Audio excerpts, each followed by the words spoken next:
This presentation is called Technologies for Agricultural Irrigation Management.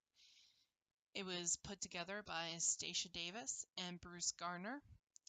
It is being presented by Stacia Davis.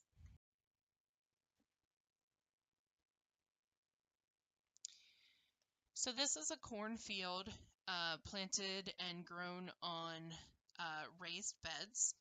And so I'm going to remove the corn so that you can see the field. And so this is what the field looks like with the raised beds, and there is a white poly pipe along the edge of the field. This is what typical furrow irrigation looks like in Louisiana. When we consider furrow irrigation, we want to be as efficient as possible, and the things we look at are the distribution of the water through the field, which is affected by the hole sizes in the tube, the white tube. Also, the soil infiltration characteristics of how fast that water moves through the field and whether it can actually infiltrate. And also, we want to minimize tailwater when we're considering the distribution of water over the field, because water that runs off the field is taking nutrients with it, and it is not beneficial to that crop. And so we want to minimize as much tailwater by cutting off the well when it is appropriate. When selecting the hole sizes, you want to consider that you want to maintain the proper hydraulics through the white poly tube so that you don't have pipe blowing up or not completely filling up. And you want to evenly apply that water across the field so that you have portions that are not underwatered while other portions are overwatered and having tailwater run off. There are two computer programs available to help you determine the correct hole sizes for your specific field.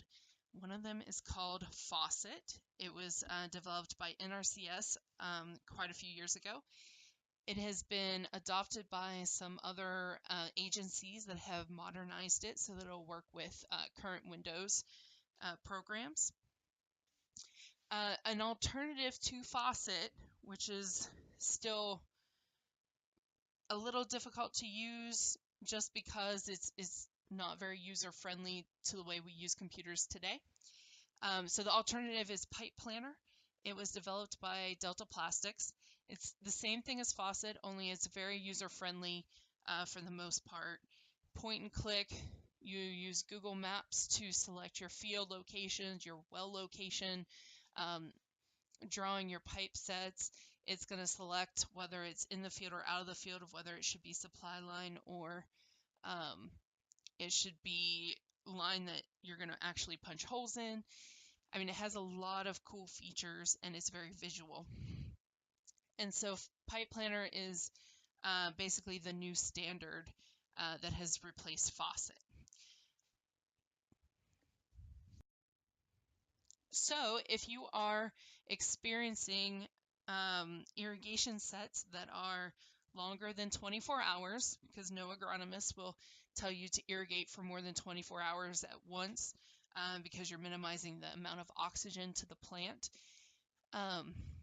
If you have rows that water out at different times, if you have a pipe, which is the lay flat tubing, that is too full, very full and high pressure within that pipe, or if your pipe is deflating before it gets to the end of the set, or if you're having pipe that blows up and you need to make adjustments for that, Pipe Planner or Faucet are the programs for you. Even if you don't have these problems, it can still be beneficial. For example, both programs will output a expected watering time, which means if you are supposed to irrigate for 12 hours, then it will tell you this will probably take about 12 hours to water out. And with that number, which may need some adjustment and you consider the real world factors, can help you plan of when you need to go and shut off the well or switch an irrigation set. And so that kind of information can help you plan out your irrigation management and you can get a lot more done during work hours and not have to get up at 3 a.m. to go switch an irrigation set or turn off a well because you didn't realize that was what was going to happen. You can also work with a different pipe sizes. If your distributor carries 12-inch pipe and that's what you always used, well, you might be more efficient if you're using a 15-inch pipe or a 10-inch pipe, depending on your situation. And so you can play with those pipe sizes as well as the number of holes, whether you want to punch a hole in every furrow or every other furrow. The program can help you determine whether that's a better option for you based on the output. Another technology available is a surge valve. So you've punched the appropriate holes in the pipe, and now you need to move that water across the field. A surge valve can help you move that water across the field while infiltrating more efficiently. And so the surge valve, which has a little controller on it that will need to be programmed, will surge the irrigation to each side of the field. It splits the field basically in half, and you'll surge it onto the field, allowing time for infiltration. That removes the difficulties with those long irrigation sets where you're reducing oxygen to the plant. That gives time for the water to soak in before it reaches the end. And then you have better infiltration and more even infiltration along the length of the field. Here's a visual example of that. So this is a continuous large furrow stream, which is the typical way we irrigate. The white pipe at the head of the field is irrigating down the length of the furrow, and to get enough water within the root zone, you have a significant amount of deep percolation at the beginning of the field, as well as a significant amount of tail water that's running off the field and is very wasteful. With surge irrigation, you're still going to have some deep percolation. There's no way to really get rid of that with the length of our rows, typically. But by surging it and allowing water to infiltrate before you apply another amount of water will allow for more even infiltration along the length of the field, as well as have less tailwater at the end of the day. But it's going to take a bit more management to use a surge valve. One of the feedbacks we've had about surge valves is that they can be expensive, especially if you're using them in a lot of different fields. They can increase in cost very easily. In those situations, you can surge irrigate on your own by switching irrigation sets manually. That is definitely something that if you wanted to take on or had an irrigation manager that could take that on, that's definitely a possibility. And then you're only paying for the labor of switching those sets and not the valves themselves. Flow meters are another great technology that actually would be needed to run pipe planter or faucet well. It's actually the most important information you can have is from the flow rate of your water source. And so to know your flow rate as well as to estimate how much water went to the crop, these devices can be put in line. There are different kinds of flow meters that fit your application, but these are the kinds that I use. They're inline propeller style flow meters. And so I determine the depth of water applied to the field by taking that volume estimate from the flow meter and dividing by the number of acres I irrigated with it. So in this example, the depth of water I applied was the flow meter reading, which was 163.82 acre inches, and I irrigated 60 acres with that amount of water. So I divided by 60 acres, and my acres divide out, which leaves me with inches.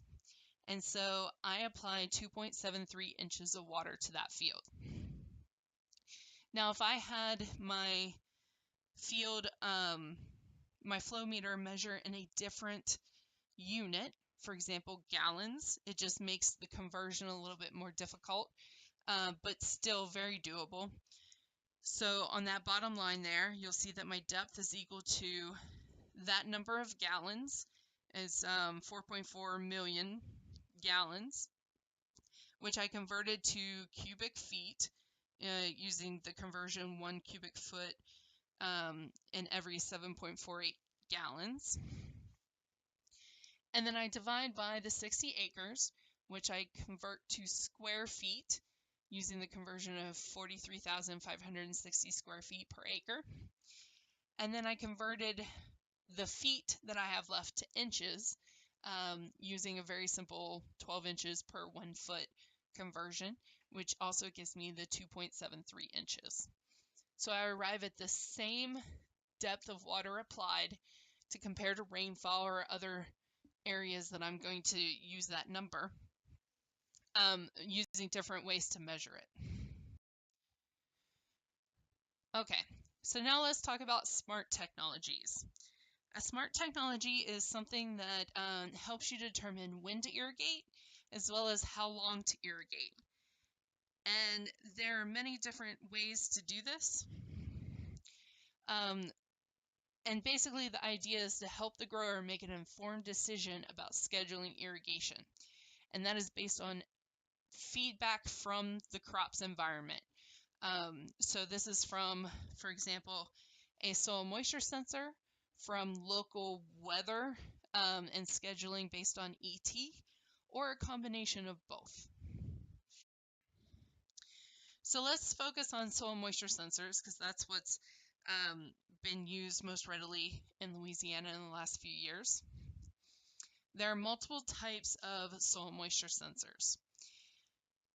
The first one I'm going to discuss is the soil matrix water potential sensor, and that can be in the form of a tensiometer, which really isn't a sensor, but it kind of does the same thing as the sensors we're going to talk about. That is a tube there that is filled with a liquid, like a distilled water, and put under a vacuum. And the tube is buried so that the pressure gauge is sticking out of the soil. And it is going to, as the soil dries, water will be pulled through the clay and the pressure will increase on the pressure gauge. And so you can read that pressure every day and see how much water is leaving that soil. An alternative to walking to that sensor every day and reading it is to use a granular matrix sensor like the Aerometer watermark, which is pictured on the bottom there. That sensor would be buried into the soil, and it would be connected to something that would either read or log the information. But it'll work on the same principle. The drier it is, the higher the number. It'll read in like a tension reading, like centibars. Pictured here is a little manual reader. And so if that sensor was buried in the ground in a field, you would walk out with that manual reader and clip up the wires to those alligator clips, and you would get an instantaneous reading. So that would be similar to using the tensiometer. There are loggers as well as telemetry loggers that will broadcast the information back to your computer, your phone, depending on the technology of what you want, which may be better options when you bury these in the middle of a crop field. Volumetric water content sensors are an alternative to the gravimetric sensors we just discussed. These sensors estimate soil moisture by estimating the volume of water per volume of soil column. And I'm not going to get into the details of how they work, but there are different kinds. What I am going to point out from these different examples is that some are individual sensors where you bury them in the soil however is most appropriate, and then it will still need to be wired to a logger or some sort of reading device.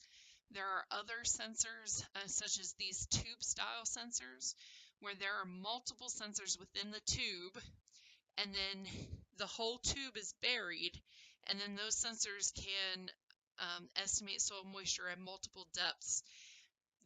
Those sensors typically have software associated with them that you have to use. When considering picking a sensor, I would look into any recurring or annual costs, as well as the ease of use of the software. That's almost more important than the sensor itself. Okay, now let's talk about how we're going to use a soil moisture sensor in agriculture.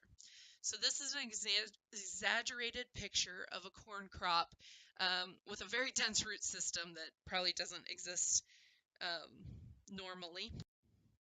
And we are going to irrigate it, and that water will infiltrate into the soil.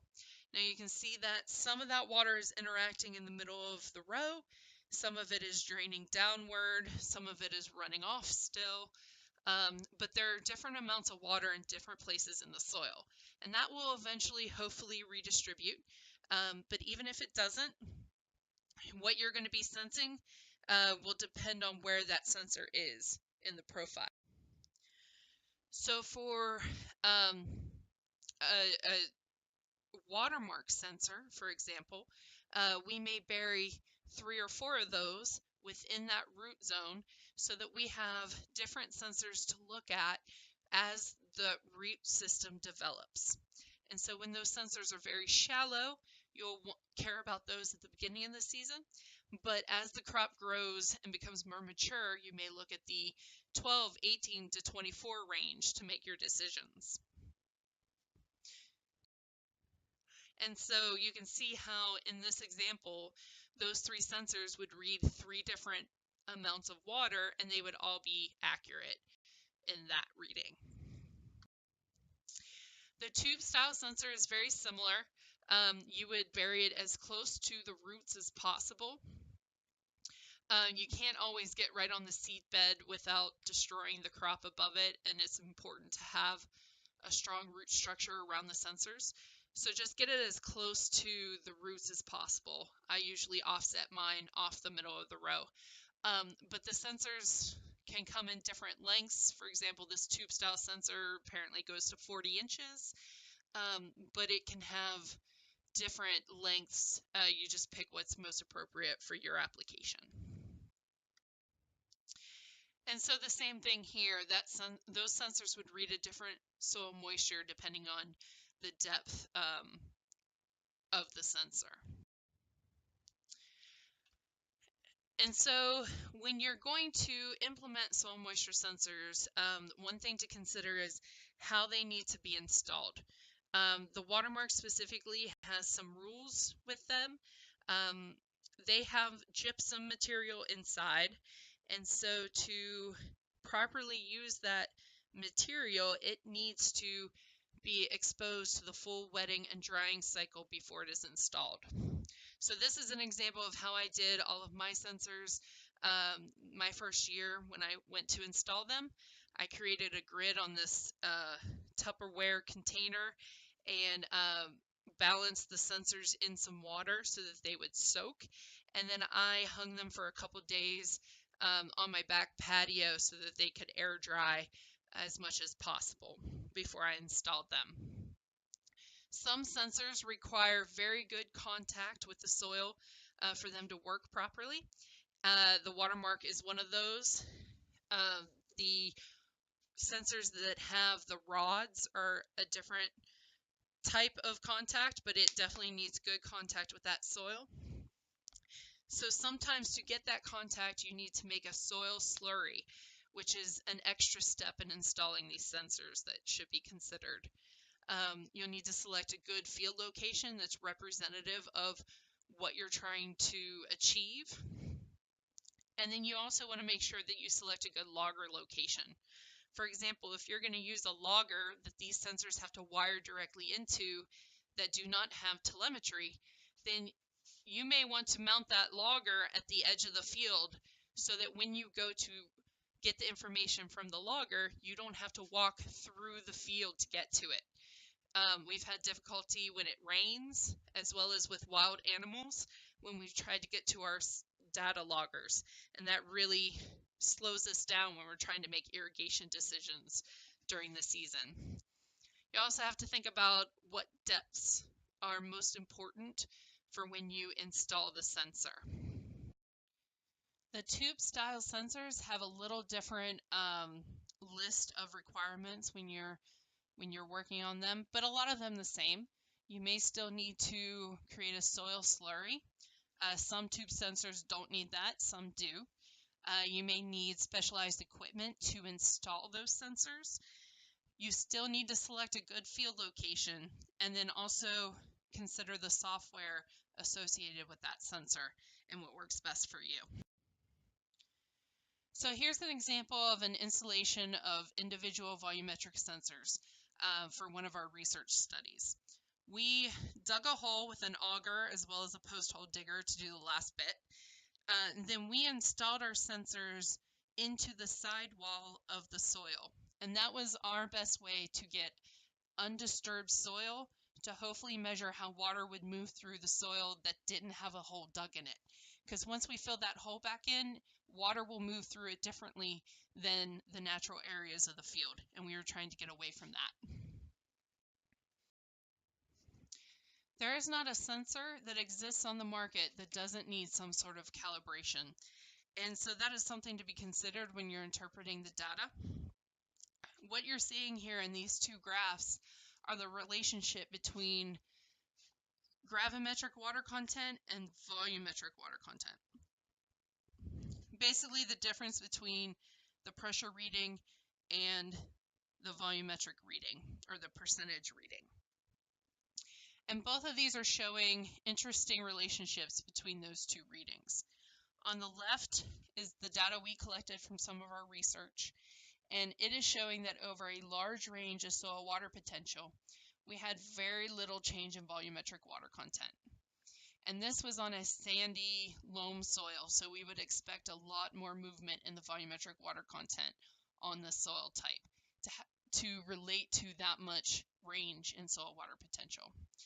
So even though there is a relationship between those two, one of my sensors was not as accurate as it should have been and would need to be calibrated.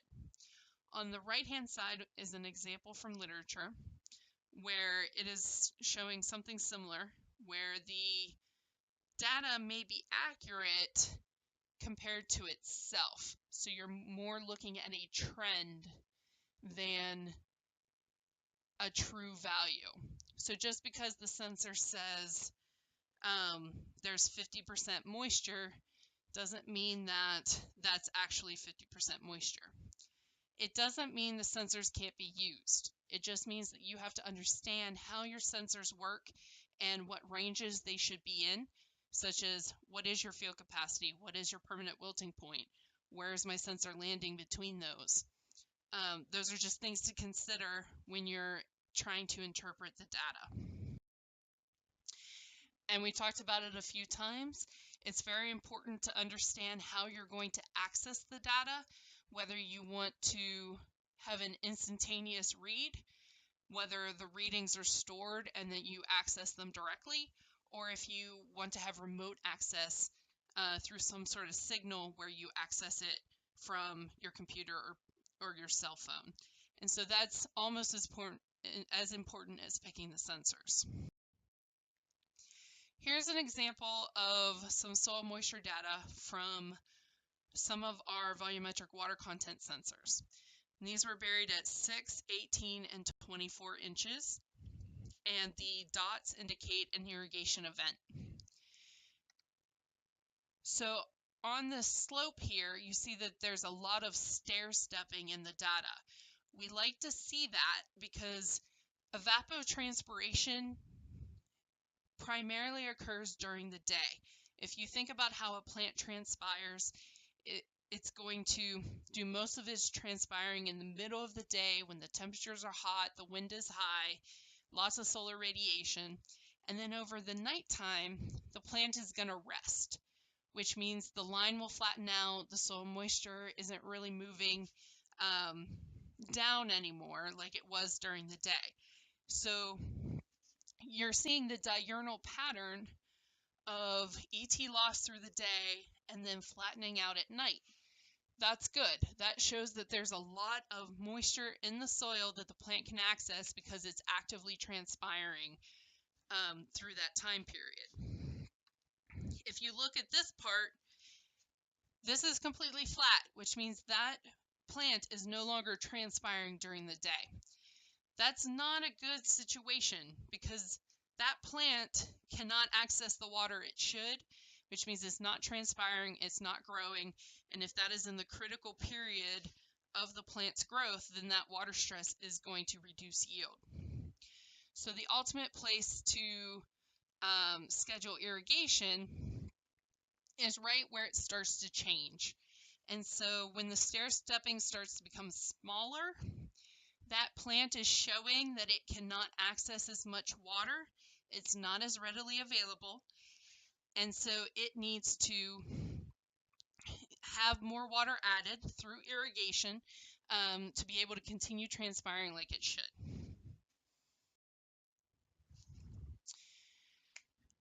So when considering irrigation and selecting a sensor installation location, you're going to want to consider the soil texture in the field and what you want to manage to. For example, if you have a field that's split half and half, heavy soil and light soil, then you may want to put the sensor in a wet year on the heavy soil, which is going to have drainage issues, and you're most likely not going to have many irrigation events. Whereas in a dry year, you may want to put the sensor in the light soil so that we irrigate to what the light soil needs and maybe over irrigate the heavy soil a bit. That's a give and take with the variability of our soils, but it's good to develop the management zones and determine which ones would be most appropriate for management.